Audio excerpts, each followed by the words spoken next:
You ready? You ready?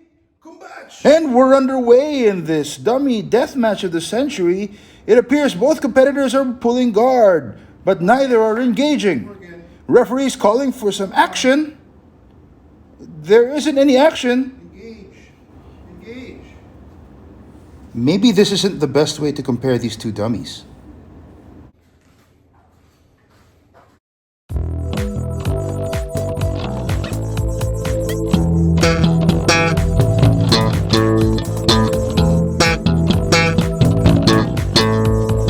Hello everybody, welcome to today's video.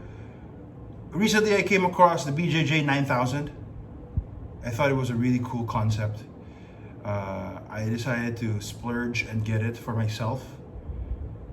And now I'm doing a video comparing the new BJJ 9000, named Rod, against my old dummy, I don't know what it's called, but his name is Todd. So it's a Rod versus Todd showdown. If you guys get that reference, by the way, the Rod and Todd reference, please leave a comment down below. They're brothers, basically. So yeah, enjoy the video. Hope that you learned something from it.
Wow, that was a very exhausting time.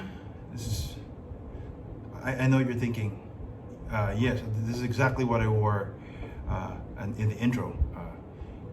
Here's a little bit of movie magic for you. I taped the intro and this together, and I had done the other stuff before. What? Really? Yeah. So, takeaways from the video. Here's the thing. I find that the dimensions of rod are a little bit odd. That rhymed. Haha. I'm looking at him right now. It's just right out. Yeah, it's just right over there, actually. They're both right over there, actually. Its torso is very short, so I don't have a lot of space between the underneath his arms and above his legs to do side control stuff like reverse kesa and all that stuff. But I feel like that's just a hindrance because I'm just new to it. I believe that that getting used to it's going to make me better at this, because you're supposed to know how to work out of a small area, like a small environment, like a cramped area, cramped space. That's what I'm looking for. That's right, the word cramped space. You have to be able to work with cramped space. So I think that's an extra challenge that I gotta work on when I'm working with Rod. On the other hand, there's a lot of things I learned about Todd that I never really noticed, because usually I just lay Todd down and I just do top control drill all over him because I'm a big guy. But I never realized that I could actually get him to like sort of kneel and sort of on its knees and stay upright. I thought it would just fall over. Didn't know that I could work my guard with him. Or my half guard with him. Basically, I could work bottom positions with him. I didn't realize that. In terms of working escapes and all of that stuff, though, I believe that Rod would probably be better because he has a little bit more resistance, so that's a good thing. Todd is like just dead weight basically, and you can do the shrimping and the bridging and all of that stuff. But Rod is a little bit more of a challenge. I feel like Rod is more for advanced players, because the way that Rod's designed with the legs and the hexagon? Yeah, it's a hexagon. It shifts its weight differently than like a normal dummy. Like if it's on its side, it's different from like when it's on a turtle position. I think also turtle is good because you want to work on your turtle drills, but you can't. But like he's more stable. Actually, in that turtle position, Rod, you could sit on Rod's back and make him into a bench. You can also, if you sit on his legs and with his body up, you can also use him as a sort of recliner. I saw something of that online.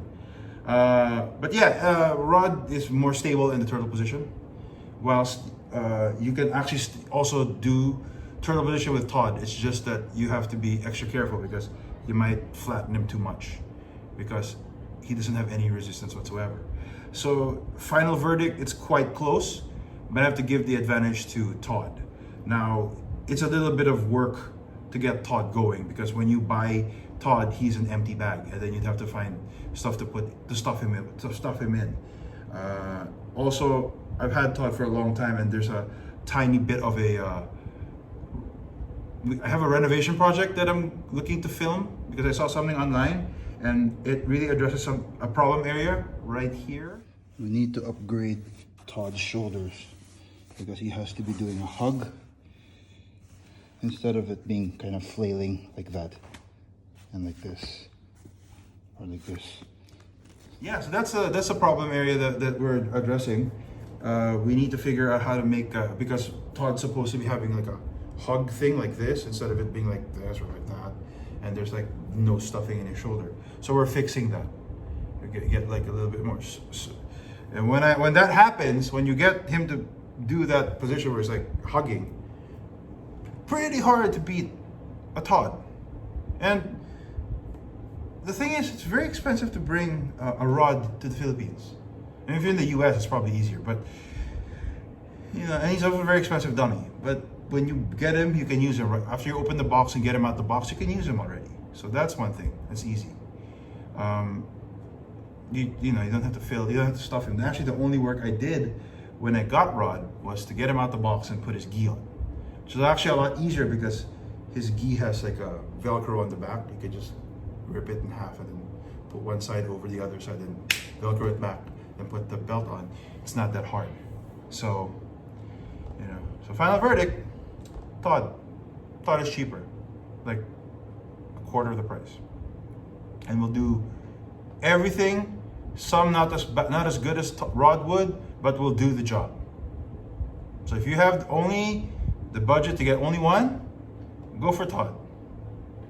But because I have both, I'm gonna benefit from this somehow. I really am. I hope this helped. See you guys next time. Bye.